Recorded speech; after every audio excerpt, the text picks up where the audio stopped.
안녕하세요. 사연 읽어주는 남녀입니다. 오늘도 와주셔서 감사드리며 그럼 오늘의 사연 바로 시작하겠습니다. 날카로운 손톱이 제 얼굴을 핥히는 순간 뜨거운 통증이 뺨을 타고 흘러내렸습니다. 제 피부가 찢어지는 느낌과 함께 따끔한 피가 턱까지 흘러내렸어요. 지나가던 사람들이 하나둘 멈춰서서 구경하기 시작했죠. 어디서 남자 냄새가 난다고 했더니 네 년이었구나. 꼬리가 길더니 결국 꼬리가 밟혔어. 네가 그놈이랑 붙어먹는 거 내가 다 봤다. 어디 감히 내 아들을 속여? 내 아들 뒤통수 치면서 내 아들 돈으로 잘도 살았지? 이 더러운 년. 시어머니는 가방에서 사진 뭉치를 꺼내 길거리에 마구 뿌렸어요. 제가 남자와 밥을 먹고 있는 사진들이었죠. 지나가던 사람들이 하나둘 모여들기 시작했습니다. 어머니, 이게 무슨, 대체 왜 이러세요? 미치셨어요? 그 순간 시어머니의 손이 제 머리채를 움켜쥐었어요. 머리가 뽑힐 것처럼 아팠습니다. 증거가 버젓이 있는데 거짓말이야? 네가 내 아들한테 한 짓을 생각하면 너 같은 년은 죽어도 싸다. 그래, 내가 오늘 네 정체 다 까발려주마. 동네방네 다 소문내주마. 세상 사람들, 이 여자가 자기 서방 두고 외간 남자와 놀아난 아주 더러운 년입니다. 그리고는 제 머리채를 있는 힘껏 흔들었습니다. 저는 그 힘의 중심을 잃고 도로 쪽으로 밀려버렸죠. 제 몸이 차도로 쓰러지는 그 순간이었어요. 빵! 귀청을 찢는 경적 소리와 함께 거대한 트럭이 제게 돌진해왔습니다. 시간이 멈춘 듯 느려졌죠. 트럭의 헤드라이트가 제 눈을 가득 채웠어요. 죽음이 코앞에 다가온 그 찰나 저는 깨달았습니다. 이 모든 게 우연이 아니었다는 것을요. 시어머니의 눈빛, 남편의 이상한 행동들, 그리고 오늘 이 자리까지요. 모든 것이 처음부터 계획된 일이었습니다. 안녕하세요. 30 중반의 여성입니다. 저는 원래 이런 삶을 살던 사람이 아니었습니다. 6년 전 저는 평범한 회사원이었어요. 남편과 연애 3년 만에 결혼했죠. 시어머니도 처음엔 저를 예뻐해 주셨습니다. 우리 아들 복 받았다며 손을 꼭 잡아주시던 분이었어요. 2년 전 서준이가 태어났을 땐 더 좋아하셨죠. 저는 직장 다니면서도 시어머니께 잘하려고 정말 노력했습니다. 명절마다 정성껏 음식을 준비했어요. 생신도 빠짐없이 챙겼죠. 그런 제가 어쩌다 이 지경까지 왔을까요? 그날의 악몽은 그 사건으로부터 석 달 전부터 시작되었습니다. 석 달 전 어느 날 시어머니가 제안을 하나 하셨어요. 너 요즘 회사 일 많다며? 서준이 하원도 제대로 못 시키는 것 같은데 내가 좀 도와주마. 애가 학원차에서 혼자 기다리는 거 보니까 안쓰럽더라. 어머니, 정말요? 그럼 너무 감사하죠. 제가 6시까지는 가는데 괜찮으세요? 뭐 내 손주니까 내가 봐주는 거지. 엄마가 바쁘면 할머니라도 제대로 돌봐야지. 너무 회사 일에만 빠져있지 말아라. 그렇게 시어머니가 평일에는 서준이 하원을 도와주시기로 했어요. 처음엔 정말 고마웠습니다. 퇴근하면 서준이가 씻겨져 있고 저녁도 먹여주셨죠. 시어머니 덕분에 야근도 눈치 보지 않고 할 수 있었어요. 그런데 2주쯤 지났을 때였어요. 서준이를 목욕시키다가 이상한 걸 발견했습니다. 허벅지 안쪽에 시퍼런 멍이 들어있었어요. 손가락으로 꼬집은 듯한 자국이었죠. 서준아, 여기 아프지? 어디서 다쳤어? 몰라. 제가 계속 어디서 다쳤는지 물어도 2살배기 아이는 답을 하지 못했습니다. 제가 어디가 아프냐고 물어도 그저 해맑게 웃기만 했어요. 며칠 후 팔뚝에서도 비슷한 멍을 발견했어요. 불안한 마음에 어린이집에 전화를 걸었습니다. 선생님, 혹시 서준이가 어린이집에서 다친 적이 있나요? 몸에 멍이 좀 있어서요. 어머님, 저희도 그거 보고 여쭤보려고 했어요. 어린이집에선 절대 그런 일 없었거든요. 혹시 집에서 무슨 일이 있었나요? 서준이가 요즘 어린이집에서도 좀 위축된 것 같아서 걱정이었어요.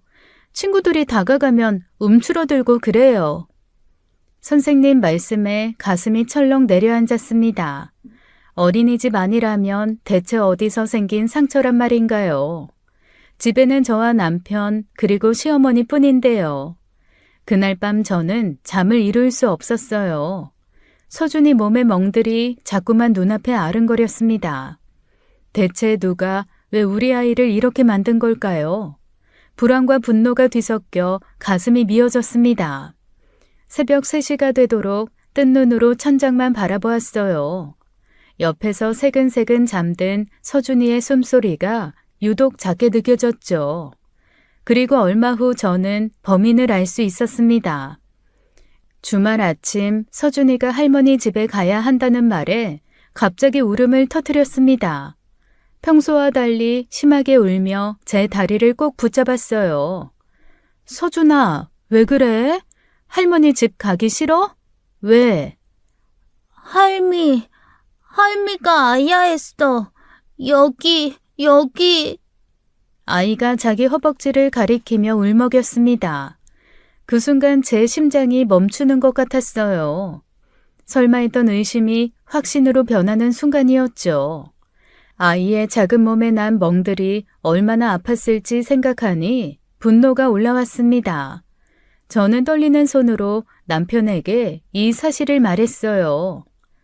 여보, 서준이가 할머니가 꼬집었다고 하는데 서준이 몸에 있던 멍, 어머니가 그러신 것 같아. 뭐? 아이, 그게 무슨 소리야. 우리 엄마가 왜 서준이를 꼬집어? 애가 뭘 잘못 알고 있는 거 아니야? 원래 애들은 아무 말이나 하기도 해. 설마 우리 엄마가 그런 짓을 왜 해? 아유, 그럴 리 없어. 남편의 반응에 답답했어요. 저는 직접 확인하기로 했습니다. 남편은 항상 그래왔어요. 시어머니 일이라면 무조건 감싸고 보는 게 먼저였죠. 제가 아무리 설명해도 귀를 막고 있는 것 같았습니다. 그날 오후 시어머니를 찾아갔어요. 어머니, 혹시 서준이 꼬집으신 적 있으세요? 아이 몸에 멍이 들어있어서요. 뭐? 내가 왜 네 아들을 꼬집어? 서준이가 할머니가 아프게 했다고 하는데요. 시어머니는 잠시 침묵하더니 코웃음을 쳤습니다. 아, 그거? 애가 너무 귀여워서 볼이랑 허벅지 몇 번 살짝 꼬집은 건데 그게 뭐가 문제야? 우리 때는 다 그랬어. 근데 요즘 애들 피부가 너무 약해서 금방 멍이 드나 보네. 어머니, 애가 얼마나 아팠겠어요. 멍이 들 정도면 살짝이 아니잖아요. 지금 너 나한테 큰 소리 치니? 지금 며느리가 시어머니 가르치려고 드는 거야? 내가 손주 하나 제대로 못 본다는 거냐? 이거야 원. 이게 바로 도와주고 욕먹는다는 경우구나. 잘 봐줘도 좀만 뭐 하나 잘못되면 며느리가 시어머니 잡아먹으려고 들 거라고 주변에서 그렇게 손주 봐주지 말라고 하더만. 아이고. 어머님, 그 얘기가 아니잖아요. 애 몸에 멍이 한두 개가 아닌데. 됐다. 가봐라. 속 시끄럽게. 으이구. 저는 곧장 남편에게 갔습니다. 시어머니가 직접 인정한 사실을 전했어요. 어머니가 꼬집은 거 맞대. 귀여워서 그랬다는데 이래도 의심이야? 서준이가 얼마나 아팠겠어. 피멍이 들었던데. 엄마가 아기로 한 거 아니잖아. 그 시절 사람들은 다 그랬어. 귀여우면 일부러 울리기도 하고. 당신 너무 예민하게 구는 거 아니야? 그래도 우리 도와주시려고 오셨던 건데. 남편과의 다툼 끝에 저는 결단을 내렸습니다. 하원 도우미를 구하기로 한 거예요. 월급의 3분의 1이 나가는 큰 돈이었지만 어차피 그 돈은 시어머니가 서준이를 봐주시면서 용돈으로 나가기도 했으니 똑같았어요. 무엇보다 서준이의 안전이 더 중요했습니다. 인터넷으로 도우미 업체를 알아보고 면접까지 봤어요. 믿을 만한 분을 찾느라 며칠을 고생했죠. 다음 날 시어머니께 정중하게 말씀드렸습니다. 어머니, 그동안 도와주셔서 감사했어요. 이제 하원 도우미 구했으니 번거롭게 해드리지 않아도 될 것 같아요. 뭐? 도우미? 너 돈이 그렇게 썩어 나냐? 그럼 나한테 줄 돈을 남한테 주고 쓴다고? 너는 지금 할머니보다 남이 더 낫다는 거야? 시어머니의 독설이 쏟아졌지만 저는 그냥 귀를 닫아버렸어요. 그날부터 시어머니와의 전쟁이 시작된 것 같았습니다. 평화롭던 일상이 산산조각 나는 순간이었죠. 하원 도우미를 쓴 지 일주일쯤 지났을 때였습니다. 평일 오후 회사에서 일하고 있는데 시어머니한테 전화가 왔어요. 지원아, 내가 반찬 좀 해왔는데 집에 아무도 없네. 비밀번호가 뭐니? 냉장고에 넣고 가야 하는데. 아, 어머니 반찬까지 해오셨어요? 감사해요.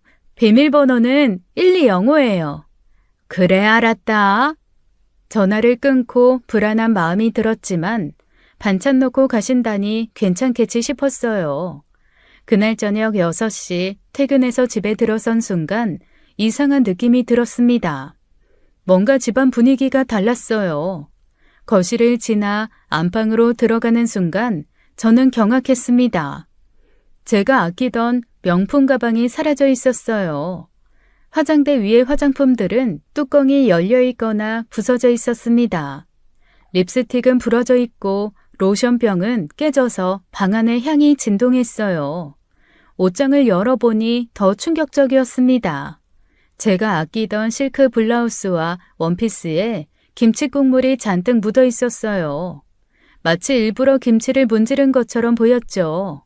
저는 떨리는 손으로 남편에게 전화했습니다. 여보, 우리 집에 도둑 든 것 같아. 내 가방도 없고 옷들도 다 망가졌어. 뭐? 아이, 도둑? 아, 나 지금 퇴근 중이니까 집에 가서 볼게. 진정해. 30분 후 남편이 집에 왔어요. 집안을 둘러본 남편은 고개를 갸웃거렸습니다. 근데 이상하네. 도둑이 들었는데 TV나 노트북은 그대로 있잖아. 당신 가방 어디 뒀는지 다시 생각해봐. 오늘 어머니 오셨었어. 비밀번호 알려드렸거든. 혹시 어머니가... 야, 지금 우리 엄마를 도둑으로 모는 거야? 얘가 왜 이래? 정신 차려. 저는 시어머니께 전화를 걸었어요. 어머니, 혹시 오늘 저희 집에서 제 가방 보셨어요? 가방? 무슨 가방? 난 반찬만 냉장고에 넣고 바로 나왔는데. 왜? 뭐 없어졌어? 네, 제 가방이 없어졌어요. 그리고 옷들도 김치 국물이. 뭐? 지금 너 나 의심하는 거니? 내가 네 가방을 왜 건드려? 도우미나 의심해봐. 요즘 그 사람들 손버릇 안 좋다던데. 전화를 끊고 나니 더 화가 났습니다. 분명 시어머니가 한 일인데 증거가 없었어요. 엄마가 그럴 리 없어. 너 요즘 스트레스 받아서 예민한 거 아니야? 가방 다시 찾아봐. 어딘가에서 나오겠지. 남편의 말에 허탈감이 밀려왔습니다. 그날 밤 저는 잠을 이룰 수 없었어요. 처음엔 그냥 넘어갈까 했습니다. 하지만 친정엄마가 주신 가방을 그렇게 잃을 순 없었어요. 엄마가 퇴직금 받으시고 우리 딸도 이제 좋은 거 하나 들고 다녀야지라며 사주신 첫 명품이었거든요. 이렇게 잃어버릴 순 없었습니다. 다음 날 아침 저는 아파트 관리사무소로 향했어요. 어제 오후 4시에서 6시 사이 엘리베이터 CCTV 확인 좀 하고 싶은데요. 무슨 일 있으셨어요? 집에 물건이 없어져서요. 확인 좀 해보려고요. CCTV를 돌려보는 순간 저는 숨이 멎을 뻔했습니다. 오후 4시 47분 시어머니가 제 가방을 들고 엘리베이터에 타는 장면이 선명하게 찍혀 있었어요. 당당하게 제 가방을 들고 가시는 모습이 너무나 충격적이었습니다. 마치 원래 본인 것인 양 자연스러운 모습이었죠. 저는 그 영상을 핸드폰으로 녹화했습니다. 곧장 남편에게 영상을 보냈어요. 이거 봐. 어머니가 내 가방 들고 나가시는 거 CCTV에 다 찍혔어. 야, 넌 뭘 그렇다고 CCTV까지 찾아봐. 도둑이 들었나 해서 찾아봤어. 이래도 내가 예민한 거야? 남편은 한참을 침묵하다가 한숨을 쉬었습니다. 미안해. 엄마는 명품 가방이 하나도 없잖아. 그래서 좀 질투가 나신 것 같아. 내가 사과할게. 사과? 지금 그게 끝이야? 참 쉽네. 난 그렇게 못 끝내. 내 가방 돌려받아와. 내가 새로 사줄게. 더 좋은 걸로. 싫어. 그 가방 우리 엄마가 사주신 거야. 엄마가 아껴 모은 돈으로 사주신 건데 새 가방이 무슨 의미가 있어? 당장 가서 찾아와. 그걸 어떻게 찾아와? 엄마한테 도둑질 했다고 말하란 거야? 못해? 당신 생각해서 당신 시킨 거야. 그런데 못하겠으면 그럼 내가 직접 가서 가져올게. 경찰 부르든지 해서라도. 알았어. 내가 찾아올게. 엄마한테 잘 말해볼게. 거참. 그깟 가방 하나로? 그날 저녁 결국 남편이 가방을 들고 왔습니다. 하지만 가방 옆면이 기스가 잔뜩 나 있었어요. 마치 돌바닥에 던져 긁은 듯 했죠. 시어머니의 악의가 그대로 느껴졌어요. 이거 엄마가 실수로 그랬다고 하시는데. 실수? 이게 실수로 보여? 정말 미안해. 엄마가 요즘 갱년기가 심하신 것 같아. 저는 더 이상 참을 수 없었습니다. 집 비밀번호 바꿀 거야. 그리고 앞으로 내가 없을 때는 절대 어머니 집에 들이지 마. 지원아, 그건 좀. 못하겠으면 나도 생각이 있어. 선택해. 참나. 알았어. 약속할게. 저는 그날로 비밀번호를 바꿨습니다. 남편과의 약속을 믿고 한 번만 더 참기로 했어요. 하지만 마음 한구석에선 불안이 계속 커져갔습니다. 시어머니의 행동이 점점 도를 넘고 있다는 걸 느꼈거든요. 이게 시작에 불과하다는 걸 그때는 몰랐습니다. 한 달이 지나 7월이 되었습니다. 저희는 여름 휴가로 발리 여행을 계획하고 있었어요. 서준이와 처음 가는 해외여행이라 설레었죠. 어느 날 저녁 남편이 조심스럽게 말을 꺼냈습니다. 여보, 이번 여행에 우리 엄마도 모시고 가면 어때? 엄마가 요즘 우울해하시는데 기분 전환 좀 시켜드리고 싶어서. 뭐? 어머니를? 지난번 일들 다 잊었어? 나 불편해. 이번엔 우리 가족끼리 편하게 가자. 그래, 알았어. 당신 말이 맞아. 우리끼리 가자. 남편이 순순히 동의해서 안심했습니다. 그런데 사흘 후 퇴근해서 집에 들어가니 시어머니가 거실에 앉아 계셨어요. 왔니? 나 이거 좀 봐. 비키니 새로 샀어. 발리 가서 입으려고. 시어머니가 빨간색 비키니와 밀짚 모자를 자랑스럽게 보여주셨습니다. 저는 충격의 말을 잃었어요. 어머니, 발리요? 저희 여행에 같이 가신다고요? 그럼 우리 아들이 같이 가자고 했잖아. 비행기 표도 다 끊었대. 저는 남편을 노려봤습니다. 남편은 시선을 피했어요. 저는 조용히 남편을 안방으로 데리고 들어와 말했죠. 여보, 이번엔 우리끼리 가기로 했잖아. 어떻게 된 거야? 엄마가 너무 가고 싶어 하셔서 이번 한 번만 같이 가자. 그때 시어머니가 안방문을 벌컥 열고 들어오셨습니다. 근데 아들, 나는 비행기 무서워. 제주도로 바꾸자. 제주도가 더 좋잖아. 어머니, 이미 발리로 숙소도 다 예약했어요. 환불도 안 돼요. 그리고 제주도도 비행기 타야 돼요. 됐다. 제주도는 짧게 타면 되잖아. 그리고 뭐가 안 돼? 취소하면 되지. 그냥 제주도로 바꿔라. 너는 내가 비행기 타다가 심장마비라도 오면 책임질 거니? 그럼 어머니는 다음에 제주도로 따로 모시고 갈게요. 이번엔 저희끼리. 그러자 시어머니가 그 자리에 주저앉아 갑자기 울기 시작했습니다. 아이고, 내 팔자야.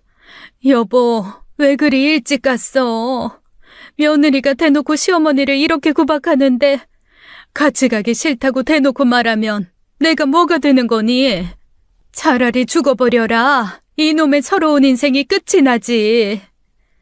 시어머니가 바닥에 주저앉아 대성통곡을 했어요. 남편이 당황해서 시어머니를 부축했습니다. 엄마, 울지 마세요. 제주도로 갈게요. 여보, 제발 한 번만 양보해줘. 진짜. 어머님 왜 그러세요? 엄마가 이러시는데 어떡해. 이번 한 번만, 제발. 저는 더 이상 말하고 싶지 않았습니다. 결국 발리 여행은 취소하고 제주도로 변경했어요. 숙소 취소 수수료만 50만 원이 나갔죠. 그날 밤 저는 생각했습니다. 갑자기 시어머니가 저렇게 애처럼 변하신 게 무슨 다른 일이 있는 게 아닐까 하고요. 제주도 출발 일주일 전 시어머니가 또 연락을 했습니다. 지원아, 내 친구들도 같이 가면 안 될까? 정이랑 순자가 나랑 같이 가고 싶다는데. 네? 친구분들까지요? 어머니, 그건 좀... 왜? 내 친구들이 뭐가 문제야? 걔들이 알아서 비용 낼 거니까 너희한테 피해 안 줘. 그리고 내가 제주도까지 가서 니들 부부랑 놀 거 같니? 나 그렇게 눈치 없는 시어머니 아니다. 내 친구랑 놀 거니까 그렇게 알아. 저는 남편에게 이 사실을 알렸어요. 어머니가 친구들도 데려간대. 이건 너무한 거 아니야? 오히려 좋지 않아? 엄마가 친구들이랑 놀면 우리끼리 따로 다닐 수 있잖아. 걱정하지 마. 결국 3명이었던 가족여행이 6명의 단체 여행이 되었습니다. 제주도에 도착한 첫날 펜션에 짐을 풀자마자 시어머니가 말했어요. 우리 운전 못하니까 너희가 데리고 다녀야 돼. 렌터카 큰 걸로 빌렸지? 네? 저희는 따로 다니려고. 따로? 같이 온 사람들 버리고 니들끼리만 놀겠다고? 그럼 우리는 뭐니? 적어도 이동할 때는 함께 해야지. 맞아. 젊은 사람들이 늙은 우리들 데리고 다녀야지. 우리가 뭐 제주도를 알겠어? 우린 뭐 택시 타고 다니란 말이냐? 돈이 얼마나 드는데. 그럼요. 제가 모셔야죠. 어르신들 같이 다니죠, 뭐. 어차피 제주도 관광지는 다 비슷하니까. 저는 할 말을 잃었습니다. 첫날 저녁 시어머니가 또 명령을 내렸어요. 지원아, 저녁 뭐 해줄 거냐? 와서 보니까 여기 제주도가 물가가 너무 비싸네. 우리 6명인데 밖에서 사 먹으면 너무 비싸잖아. 어머니, 휴가 왔는데 저도 좀 쉬고 싶어요. 밖에서 먹어요. 아니, 넌 서준이 밥도 안 해준다고? 애엄마가 그래도 되는 거냐? 요즘 젊은 며느리들은 정말 버릇이 없네. 우리 때는 시부모 모시고 여행 오면 당연히 며느리가 다 했어. 그러는 거 아니야, 민수처. 여보, 그냥 간단하게 뭐 좀 해주면 안 돼? 밖에서 먹기에는 엄마가 불편하신가 봐. 고기 내가 구울게. 밑반찬이랑 밥만 해. 찌개도. 아니, 그냥. 엄마, 나 배고파. 그래, 서준아, 조금만 기다려. 결국 저는 6인분의 저녁을 준비했습니다. 삼겹살을 굽고 된장찌개를 끓이고 밑반찬을 준비했어요. 시어머니와 친구들은 술을 마시며 수다를 떨었습니다. 우리 며느리가 회사 다닌다고 집안일을 소홀히 해. 애도 도우미한테 맡기고. 요즘 여자들 다 그래. 돈 좀 번다고 까불어. 그러니까 지 남편들이 바람을 피우지. 난 그거 다 이해해. 그 말에 저는 손이 떨렸습니다. 이게 휴가인지 지옥인지 분간이 안 갔어요. 서준이만 아니었다면 당장 서울로 올라가고 싶었습니다. 둘째 날 아침 펜션 거실에서 시어머니와 친구들의 대화가 들렸습니다. 며느리가 내 아들한테 참 박해. 그렇게 집에서 참나 봐. 그래서 우리 아들이 요즘 많이 힘들어해. 어머, 그래? 근데 생긴 건 안 그런데 겉과 속이 다른가? 정이 너 사람 얼굴 볼 줄 참 모른다. 저거 여우상이야, 여우상. 아주 그런 것 같아. 밖에서 뭐라고 돌아다니는지 원. 그런 여자애들이 제일 무서워. 밖에서 뭐 하는지 누가 알겠어? 그렇다니까. 또 제 다니는 회사에 남자가 얼마나 많은데. 일을 하러 다니는 건지 뭔지 집에 있는 내가 알게 뭐야. 제가 부엌에서 다 듣고 있는 줄도 모르고 계속 수근거렸어요. 저는 손이 떨렸지만 참았습니다. 하지만 얼마 후 제 인내도 바닥이 나는 사건이 터지고 말았죠. 점심시간 시어머니가 또 요구를 했어요. 남편은 아들을 데리고 바닷가에 놀러가고 없었습니다. 오늘은 백숙 먹고 싶네. 지원아, 닭 사다가 백숙 좀 해줘. 그냥 민수 씨 오면 나가서 뭐 먹어요. 어머님, 저도 이제 힘들어요. 참, 너는 돈을 허투루 쓰는데 도가 텄다. 나가서 사 먹으면 그건 돈 아니니? 어머, 진짜 한 번에 말을 안 듣네. 꼭 말대꾸를 안 해. 내가 말했잖아, 저런다고. 으이그, 네 며느리 다 듣겠다. 저기 민수처, 우리가 허리가 안 좋아서 나가기가 힘드네. 그냥 닭 한 마리 물에 넣고 푹 고아만 줘요. 소금만 있으면 돼. 네, 알겠습니다. 이마에 참을인을 새기며 저는 2시간 동안 정성껏 백숙을 끓였어요. 뜨거운 여름에 땀을 뻘뻘 흘리면서요. 그런데 상을 차려놓자 시어머니가 인상을 찌푸렸습니다. 애미야, 백숙은 못 먹겠다. 그거 이따가 서준이 들어오면 먹이고 우린 갈비찜 해다오. 네? 갈비찜이요? 어머님, 지금 백숙 다 만들었는데. 먹기 싫다잖니. 이 더운데 백숙을 어떻게 먹어? 이 더운데 이걸 만든 사람도 있어요, 어머님. 어머, 또 말대꾸하네. 넌 어떻게 한 번에 내 하는 법이 없니? 아이고, 그만요. 요즘 며느리들한테 그러다가 큰일 나. 민수처, 미안해요. 우리 그냥 백숙 먹을 테니까 그거 줘요.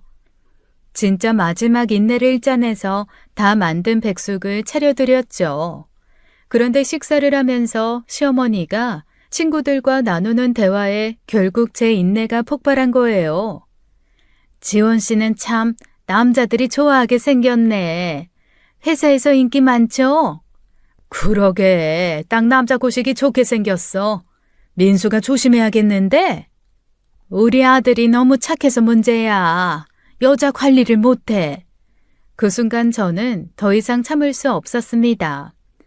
지금 저한테 무슨 말씀하시는 거예요? 휴가까지 와서 땀 흘리면서 식사에다 드리고 있잖아요. 제가 뭘 잘못했다고 이러세요? 어머, 너 왜 그러니?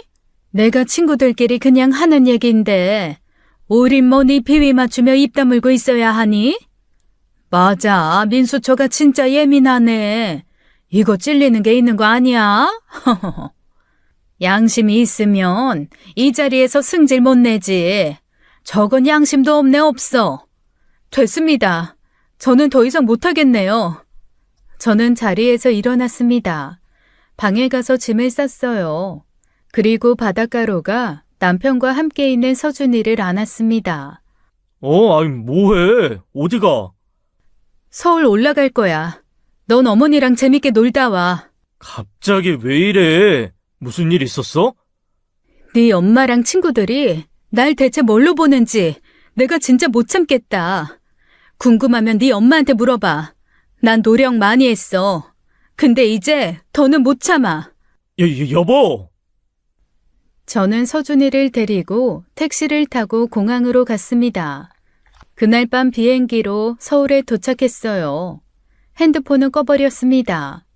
남편과 시어머니의 연락을 받고 싶지 않았거든요. 다음 날 아침 9시 현관문이 거칠게 열렸습니다. 남편이 서울로 올라온 거였어요.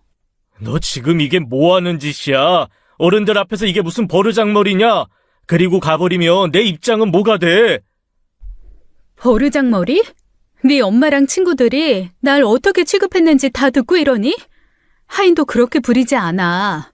기껏 거기 가서 식사 다 해서 바쳤더니 뭐? 내가 여우상?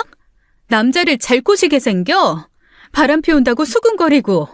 그래도 어른들인데 참았어야지. 애까지 데리고 그냥 와버리면 어떡해? 참으라고? 넌 바다가 놀러가서 혼자 재미나고 난 참으라고? 네 엄마가 우리 서준이 꼬집어서 멍들게 한 것도 참았어. 내 가방 훔쳐간 것도 참았어. 내가 어디까지 더 참어? 나도 이제 못 참아. 그래, 그럼 네 마음대로 살아. 남편은 저를 노려보더니 현관문을 쾅 닫고 나가버렸습니다. 그리고 2시쯤 되니 이번에는 시어머니가 찾아왔죠. 너 그러는 거 아니다. 너 때문에 내가 친구들한테 얼마나 망신당했는지 알아? 며느리가 시어머니 버리고 도망갔다고 다들 비웃더라. 먼저 저 모욕하셨잖아요. 친구들한테 거짓말이나 하시고. 거짓말? 내가 무슨 거짓말을 해? 너 정말 양심이 없는 거니? 너 회사 남자들이랑 놀아나는 거 나 다 알고 있다. 뻔뻔해도 유분수지.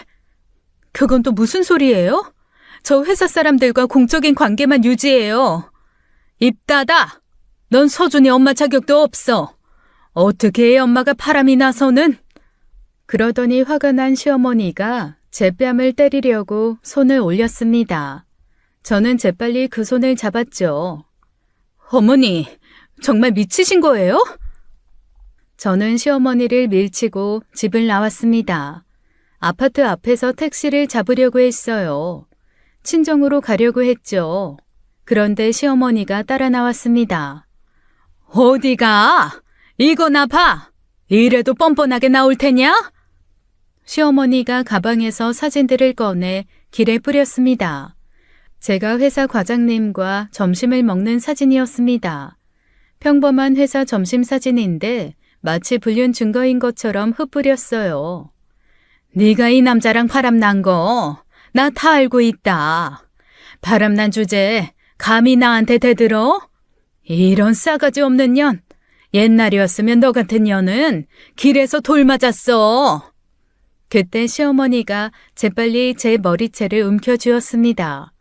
벗어나려 했지만 어찌나 세게 잡았는지 빠져나올 수가 없었죠. 그때 시어머니가 저를 밀어서 저는 균형을 잃었어요. 그대로 도로 쪽으로 쓰러졌습니다. 그때 큰 트럭이 경적을 울리며 달려왔어요.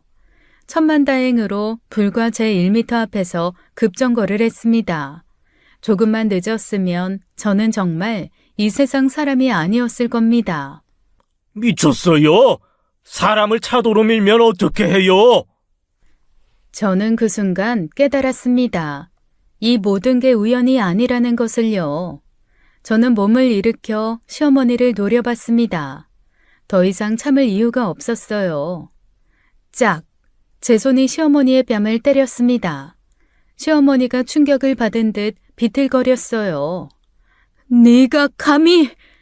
어머니가 먼저 저 죽이려고 했어요.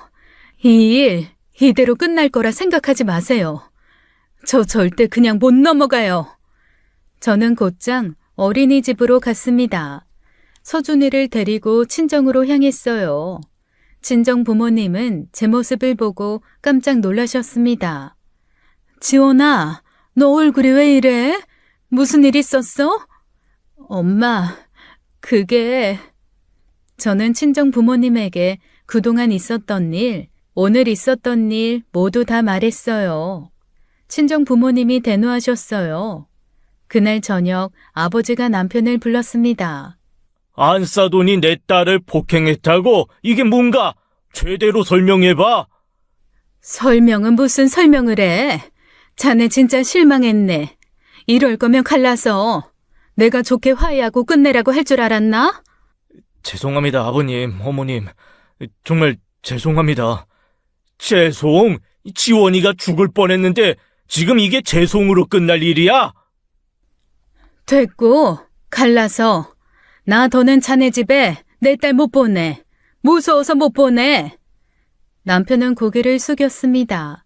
그리고 저를 따로 불러냈어요. 여보, 미안해. 이건 진짜 엄마가 너무 심했다. 내가 대신 사과할게. 됐어. 이제 와서 사과를 해? 그럼 그동안은 뭐였는데? 사실 엄마가 요즘 정신적으로 불안정해. 병원 가보니 심한 우울증이래. 망상 장애도 있으신 것 같고. 서준이 학대하고 내 물건 훔치고 폭행하고 거기다 날 불륜이어 취급하다가 죽일 뻔했어. 그게 다 우울증이다. 망상이다. 참 속 편한 병이네. 그거 하나로 퉁치면 되니까. 헛소리 할 거면 나가. 변명을 하려거든 좀 더 그럴싸하게 해. 그래야 성이라도 인정받지. 남편이 한숨을 쉬며 말했습니다. 그래, 알았어. 변명 안 할게. 지원아, 솔직히 우리 이혼하자. 네가 계속 엄마랑 부딪히면 너도 힘들고 나도 힘들어. 엄마는 앞으로도 계속 너 괴롭힐 거야. 엄마는 안 변할 테니까. 내가 고민 많이 했는데 이게 서로를 위한 거야. 네가 엄마한테 계속 시달리는 것보다 그냥 우리가 깨끗하게 헤어지는 게 나아. 뭐라고? 이혼? 저는 어이가 없었습니다. 막말로 제가 지금 하려고 한 말을 남편이 먼저 선수쳐서 말하니 어이가 없었죠. 서준이 양육권은 네가 가져. 재산도 네가 유리하게 나눠줄게. 위자료도 충분히 줄 테니까 조용히 합의 이혼하자. 지금 이혼 요구하는 거지? 맞지? 다른 방법이 없잖아. 엄마가 저러는데. 남편의 말이 이상했습니다. 너무 쉽게 이혼을 말하는 것도 그렇고 양육권과 재산을 순순히 포기하는 것도 수상했어요. 이 순간 저는 남편이 뭔가 숨기는 게 있다고 느껴졌습니다. 제 촉이 말했죠. 저는 일단 알겠다고 대답하고 남편을 돌려보냈습니다. 하지만 마음 한구석에 계속 의심이 남았어요. 3년을 연애했고 6년을 함께 살았습니다. 남편이 어떤 사람인지는 저도 대충 알고 있어요. 하지만 그 행동이 너무나 수상했습니다. 양육권도 재산도 모두 제게 양보하겠다는 게 미심쩍었죠. 특히 돈을 쉽게 포기할 인간이 절대 아니었거든요. 그날 밤 저는 결심했어요. 남편을 조사해보기로 한 거예요. 다음 날 아침 인터넷으로 찾은 흥신소에 전화를 걸었습니다. 남편의 행적을 일주일간 조사해달라고 의뢰했어요. 의뢰 비용이 적지 않았지만 뭔가 찝찝한 이 더러운 기분을 풀어야 했습니다. 왜 남편이 갑자기 이혼을 원하는지 알고 싶었어요. 시어머니와의 갈등에서 저를 보호하고 싶다는 헛소리 말고요. 일주일째 되는 날이었어요. 오후 3시쯤 흥신소에서 전화가 왔습니다. 중요한 걸 발견했다며 사무실로 오라고 했어요. 불안한 마음으로 흥신소를 찾아갔습니다. 담당자가 노트북을 열어 사진을 보여줬어요. 역시나 제 의심이 맞았습니다. 남편에게 무언가 있었던 거죠. 남편이 젊은 여자와 팔짱을 끼고 걷는 사진이었어요. 여자는 20대 중반쯤으로 보였습니다. 두 사람이 호텔 로비로 들어가는 장면이었어요. 시간을 보니 평일 점심시간이었어요. 남편이 회사에 있어야 할 시간이었죠. 동영상도 있었습니다. 호텔 엘리베이터 안에서 두 사람이 키스하는 장면이었어요. 흥신소에서 호텔 엘리베이터 CCTV 영상까지 찾아줬더군요. 제 손이 떨리기 시작했습니다. 남편이 바람을 피우고 있었던 거예요. 모든 퍼즐이 맞춰지기 시작했습니다. 남편이 급하게 이혼하려는 이유가 이것이었어요. 시어머니와의 갈등을 핑계로 저를 내보내려 한 거였죠. 그 여자와 새 출발을 하고 싶었던 거예요. 저는 바로 시어머니 집으로 향했습니다. 초인종을 누르니 시어머니가 문을 열었습니다. 뭐야? 네가 왜 여기 왔냐? 왜? 민수가 이혼하자니까 무섭디? 아니요. 무서울 게 뭐 있어요. 어머니, 뭐 물어볼 게 있어서 왔어요. 그동안 저 미워하신 이유가 제가 바람나서였어요? 뭐야? 그래. 그랬다. 네가 우리 아들 뒤통수 치고 바람 피우는데 가만히 있을 줄 알았어? 못된 년, 내 아들을 두고 딴 놈이랑 놀아나? 천벌받을 년. 그래서 제가 미워서 우리 서준이 꼬집으셨던 거예요? 제 가방도 훔쳐가시고 제주도 가서 친구분들이랑 그렇게 저 괴롭히고 씹으시고. 시어머니의 표정이 당당해졌습니다. 그래, 말 나온 김에 나도 다 말하자.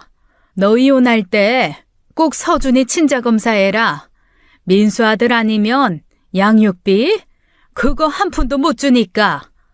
참들 못됐네요. 엄마나 아들이나. 짝. 말 가려 이 못된 거사. 시어머니가 제 뒤통수를 때렸어요. 저는 꾹 참았습니다. 이제 중요한 질문을 해야 했거든요. 그런데 어머니, 제가 외도한다는 거 어떻게 하셨어요? 민수가 다 말해줬다. 네가 회사 남자랑 놀아난다고. 사진도 민수가 다 준 거야. 넌 민수가 멍청해 보였지? 속일 수 있다고 생각했지? 어이, 그 멍청한 것. 남편이요? 남편이 직접 어머니께 말했다고요? 그래, 걔가 나한테 울면서 말했어.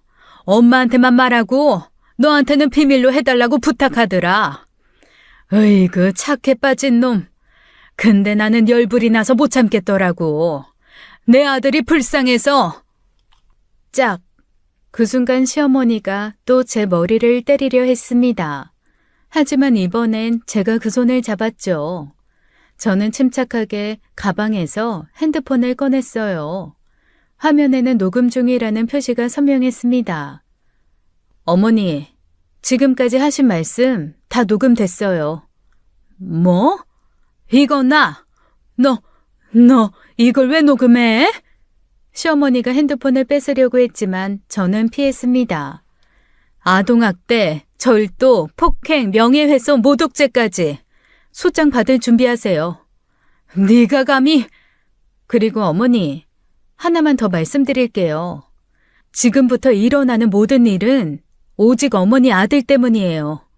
그러니까 제 탓하지 마시라고요. 그게 무슨 소리야?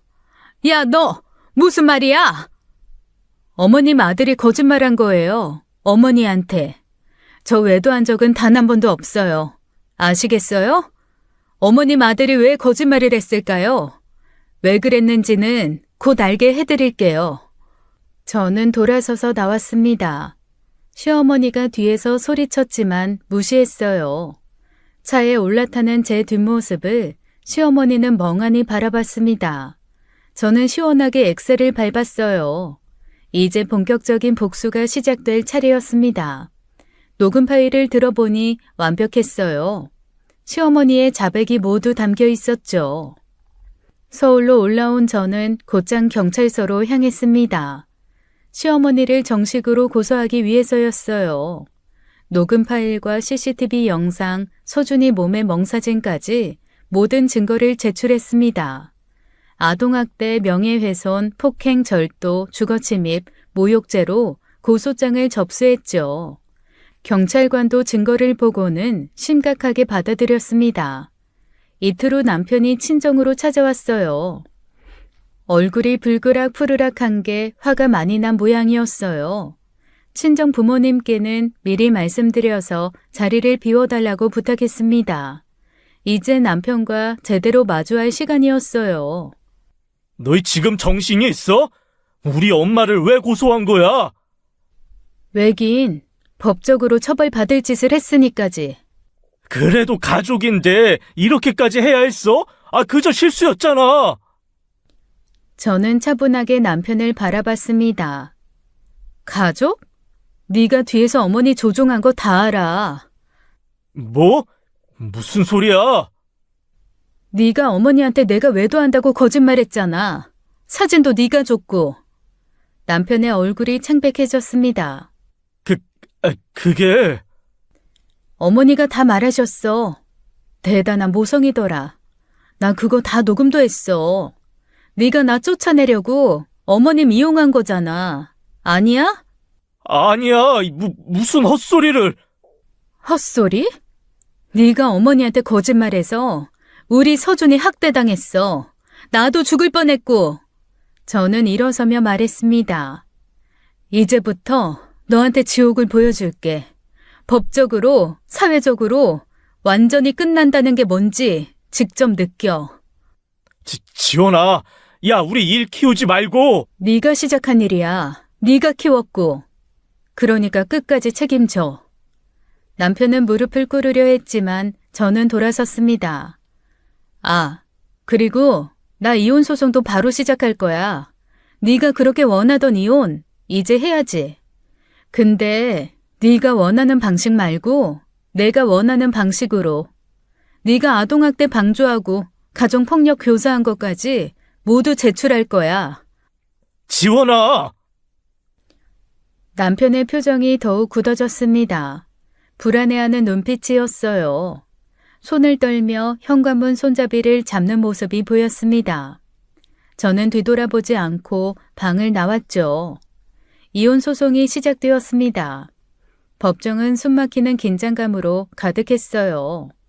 남편은 웬일인지 자신만만한 표정으로 자리에 앉아 있었죠. 비싼 변호사까지 선임했더군요. 변호사를 통해 저를 공격하기 시작했습니다. 남편의 주장은 황당했어요. 제가 시어머니를 무시하고 불효했다는 거였습니다. 가사와 육아를 소홀히 해서 가정이 파탄났다고 주장했죠. 심지어 제가 먼저 정서적 학대를 했다는 말까지 했어요. 시어머니도 증인으로 출석했습니다. 법정에서 눈물까지 흘리며 연기를 했어요.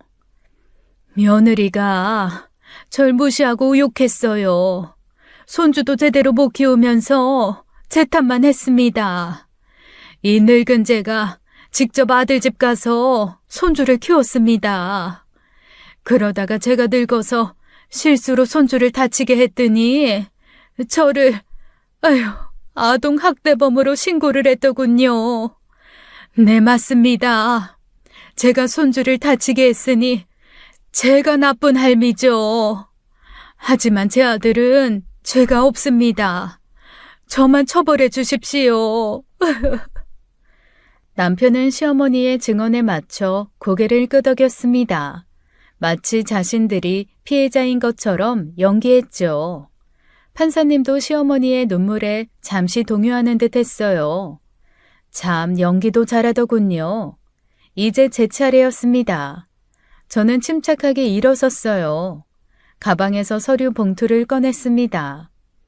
판사님, 제출할 증거가 있습니다. 판사가 고개를 끄덕이자 저는 사진들을 제출했어요. 남편이 젊은 여자와 호텔에 들어가는 사진이었습니다. 엘리베이터에서 키스하는 동영상도 있었죠. 법정이 술렁이었습니다. 남편의 얼굴이 하얗게 질렸어요. 손이 떨리는 게 멀리서도 보였습니다. 변호사에게도 숨긴 모양이었는지 남편 측 변호사도 당황했습니다. 서류를 떨어뜨릴 정도로 흔들렸죠. 이거 조작이야. 합성사진이야. 하지만 증거는 확실했습니다. 절대로 조작할 수 없는 원본들이었죠. 날짜와 시간, 장소까지 명확했어요. 판사가 남편을 바라봤습니다. 그 눈빛에는 경멸이 담겨 있었어요. 시어머니도 충격을 받은 듯 했습니다. 아들이 진짜 바람을 피운다는 건 몰랐나 봐요. 저를 모함하기 위한 거짓말인 줄만 알았던 거죠. 저는 추가 증거를 제출했습니다. 시어머니가 저를 폭행하고 아들을 학대했다고 자백한 녹음 파일이었어요.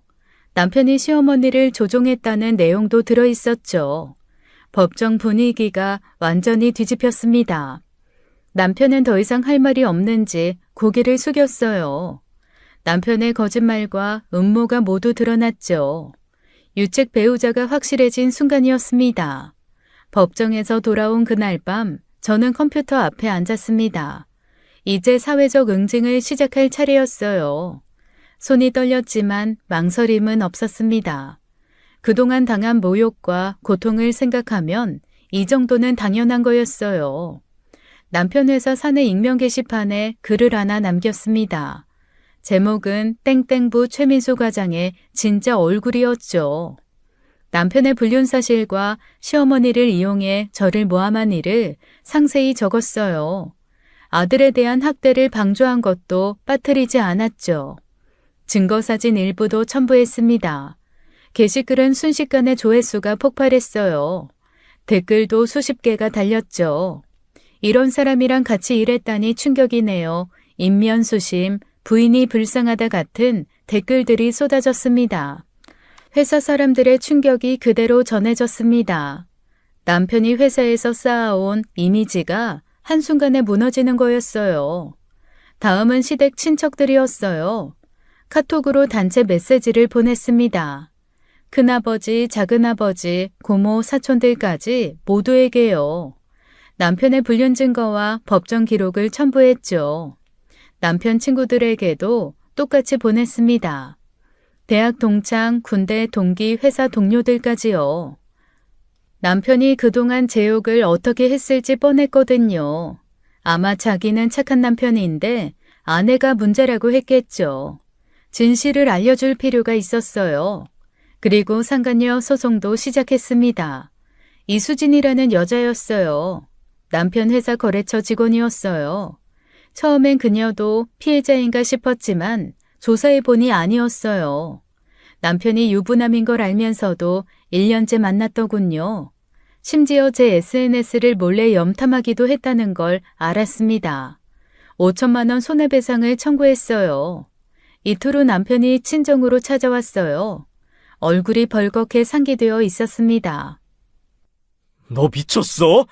회사에 왜 그런 글을 올려? 내가 회사에 어떻게 다니라고?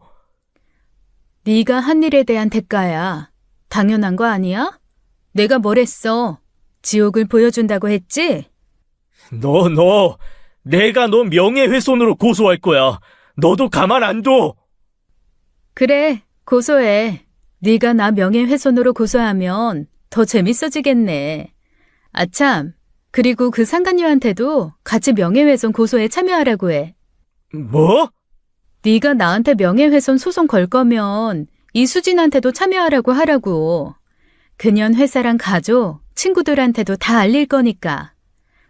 남편의 얼굴이 파랗게 질렸습니다. 남편은 완전히 무너져 내렸죠. 무릎을 꿇고 애원했지만 저는 돌아섰어요. 제발 그만하자, 지원아. 그만 못하겠는데? 민수야, 전쟁은 네가 시작했지만 끝은 네가 내고 싶다고 내는 게 아니야. 알겠니? 문을 닫는 순간 복수의 쾌감이 밀려왔습니다. 그동안 참고 또 참았던 시간들이 주마등처럼 스쳐 지나갔어요. 이제야 제대로 된 응징이 시작된 거였습니다. 7개월 후 모든 판결이 나왔어요. 이혼 소송에서 완벽하게 승소했습니다. 남편의 유책이 인정되어 위자료 1억 원을 받게 되었습니다. 재산 분할도 70%를 받았죠. 아파트와 예금 대부분이 제 것이 되었어요. 상간녀 소송도 승소했습니다. 이수진에게 3천만 원 배상 판결이 났어요. 그녀는 돈이 없다고 울며 빌었지만 소용없었습니다. 없으면 만들어서라도 줘야지. 남의 가정 파괴한 대가야. 바로 강제 집행을 신청했어요. 그녀의 통장을 압류하고 월급도 차압했습니다. 원룸 보증금까지 압류 신청했죠. 그녀는 결국 부모님께 손을 벌려야 했어요. 시어머니 재판도 있었습니다. 아동 학대는 중범죄라 실형이 나왔어요. 징역 6개월, 집행유예 2년이었죠. 폭행과 절도, 명예훼손까지 모두 유죄였습니다. 벌금도 2천만 원이 나왔어요. 시어머니는 법정에서 오열했습니다. 충격을 받은 모양이었어요. 며칠 후 전 남편이 찾아왔습니다. 완전히 초췌한 몰골이었어요. 지원아, 제발 부탁이야. 아유, 엄마 민사소송만 취하해줘. 전 남편이 무릎을 꿇었습니다. 처음 보는 모습이었어요.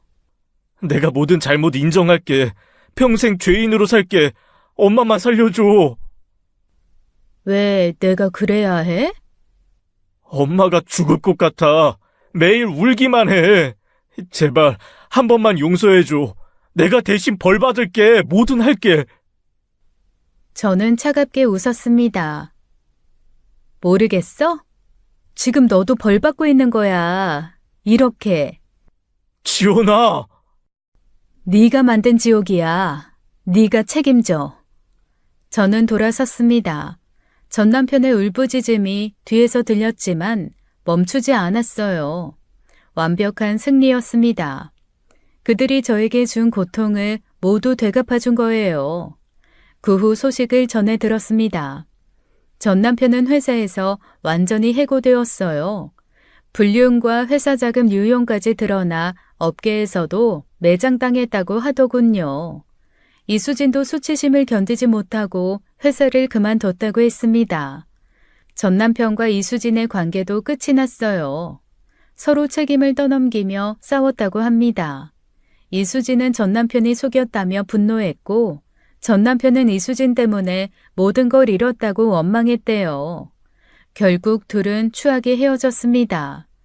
시어머니는 집행유예를 받고 나서 완전히 달라졌다고 들었어요. 친척들에게 소문이 퍼져 외출도 못한대요. 전 남편마저 연락을 끊어서 혼자 지낸다고 합니다.